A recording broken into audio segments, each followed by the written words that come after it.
Hello friends, आज हम मेरे रिवीजन नोट्स के साथ चैप्टर नंबर 9 मेंसुरेशन की एक्सरसाइज 9.1 स्टार्ट करने वाले हैं। Question number 1। क्वेश्चन नंबर 1 है हमारा, the shape of the top surface of a table is a trapezium. Okay, and find its area if its parallel sides are 1 meter and 1.2 meter and perpendicular distance between them is 0.8 meter.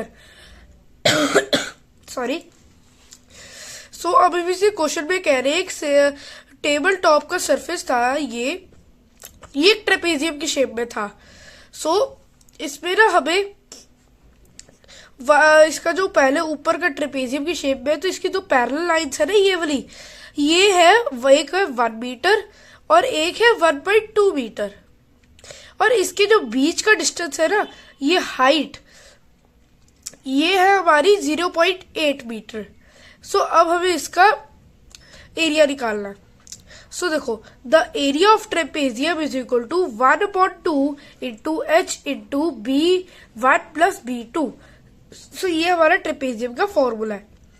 अब हमारा h और B1 plus B2, अब इनकी बराबरी क्या रखेंगे. देखो, ये हमारी हाइट जो है, ये हमारी 0.8 है. हमने लिख लिया 1/2 इंटू 0.8 इंटू, और B1 हमारा होएगा यहाँ पे 1 मीटर और B2 होएगा हमारा 1.2 मीटर. यहाँ पे हो जाएगा B1 हमारा है 1 मीटर और B2 है हमारा 1.2 मीटर. देखो, यहाँ पे हमारा 2 और 8 दोनों एक ही टेबल में कट हो रहे हैं. 2 4 8 कट हो गया. हमारा आएगा 4 इंटू 1, ब्रैकेट में होएगा 2.2 मीटर, क्योंकि यहाँ पे प्लस हो गए. अब यहाँ पे मल्टीप्लाई हो रहा है ब्रैकेट से. ब्रैकेट से मल्टीप्लाई करा, हमारा आंसर आ जाएगा 8.8 मीटर. ये था हमारा इसका एरिया. अब आ जाते हैं हम क्वेश्चन नंबर 2 पे. Next question. क्वेश्चन नंबर 2 है हमारा, the area of a trapezium is 34 centimetre square and the length of one of the parallel side is 10 centimeter and its height is 4 centimeter. Find the other length of the parallel side. मैं कह रहे हैं, ये एक trapezium है, इसका जो area है ना, वो है 34 सेंटीमीटर स्क्वायर, और इसकी जो हाइट है वो है हमारी, इसके बीच की जो है ये है 4 सेंटीमीटर. हाइट हमारी 4 सेंटीमीटर होगी. और जो इसका बेस 1 है, जो कि हमारी ऊपर की एक पैरेलल लाइन है, वो है हमारी 10 सेंटीमीटर. और जो उसके जो पैरेलल वाली है ना, वो हमें से ढूंढनी है, वो हमें बतानी है. ये इसका लिखेंगे, इसको लिखेंगे B2 को बेस 2 को x. ओके. इसका फॉर्मूला आ जाएगा, the area of trapezium is equal to 1/2 into height into B1 plus B2. इसके अकॉर्डिंग अगर हम पुट कर देते हैं हाइट B1 B2, हो जाएगा 1/2 into 4 centimetre into 10 centimetre plus x, bracket में फिर 34 इज इक्वल टू. यहाँ पे आप देखो, हमारा 2 और 4 दोनों कट रहे हैं. 4 2 8, 2 2 4, हमारा 2 कट हो गया और 4 भी, तो बचा 2. 2 centimetre into 10 centimetre plus x is equal to 34. Okay. अब इसको पेज का फ्लिप कर लेते हैं.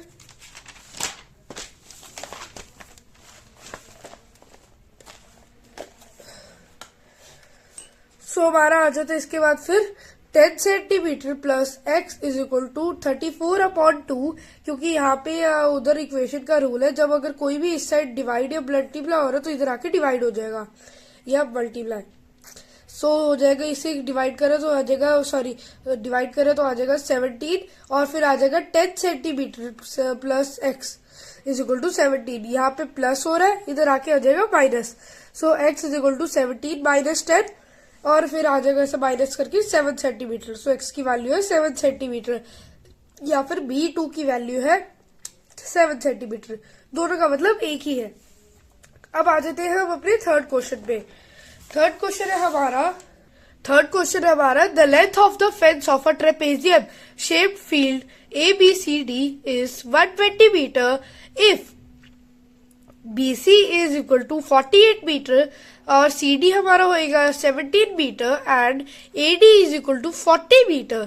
Find the area of the field side AB is perpendicular to the parallel side of the AD and BC.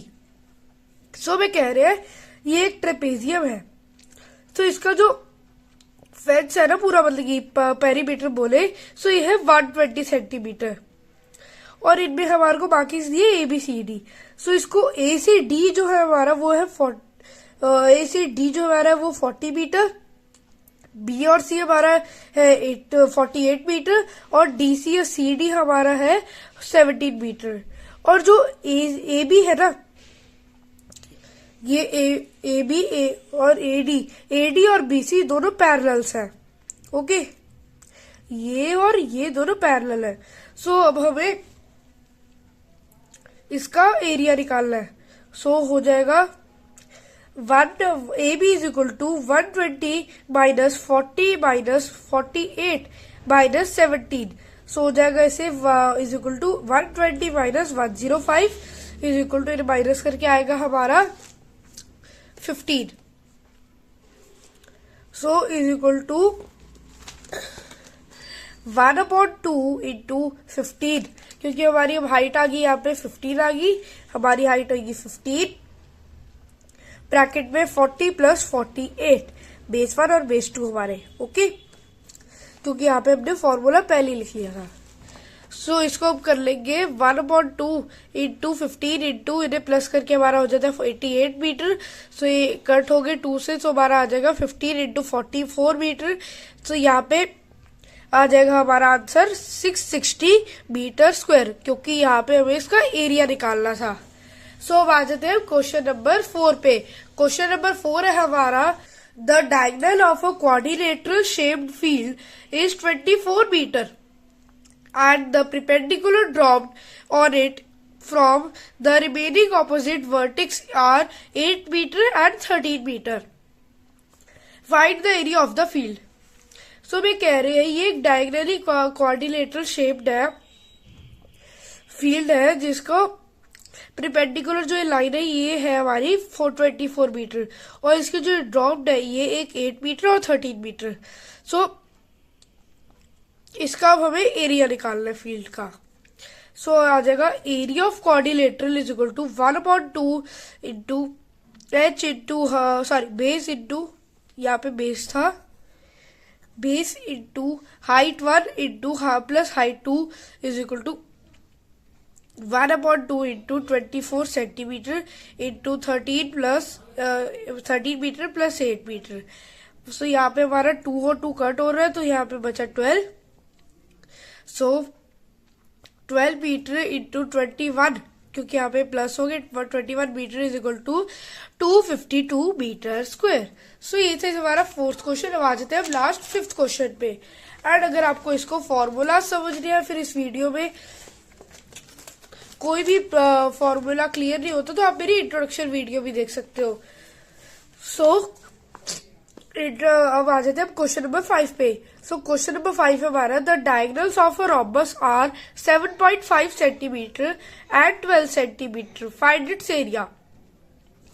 सो यहाँ पे हमें कह रहे हैं एक रॉम्बस की फिगर है हमारे पास, जो कि है सॉरी, जिसका एक है हमारा डायगोनल है, एक है 7.5 सेंटीमीटर स्क्वायर सेंटीमीटर और एक है 12 centimetre.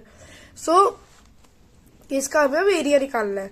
So area of the rhombus is equal to 1/2 into D1 into D2, diagonal 1 और diagonal 2.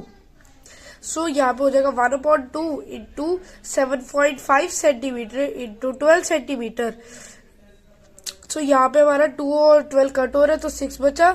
So 7.5 centimetre into 6 centimetre is equal to 45 centimetre square. इसको मल्टीप्लाई करके हमारा आंसर आ जाता है. सो अगर आपको ये क्वेश्चन नंबर 1 से लेके 5 9.1 मेंसुरेशन की आपको समझ आई। सो आप लाइक शेयर सब्सक्राइब कीजिए। एंड अगर आपको इससे पिछले चैप्टर की वीडियो देखनी है सो आप लेफ्ट हैंड साइड पे क्लिक कीजिए। एंड अगर आपको इस चैप्टर की प्लेलिस्ट देखनी है सो आप राइट हैंड साइड पे क्लिक कीजिए। So thanks for watching this video.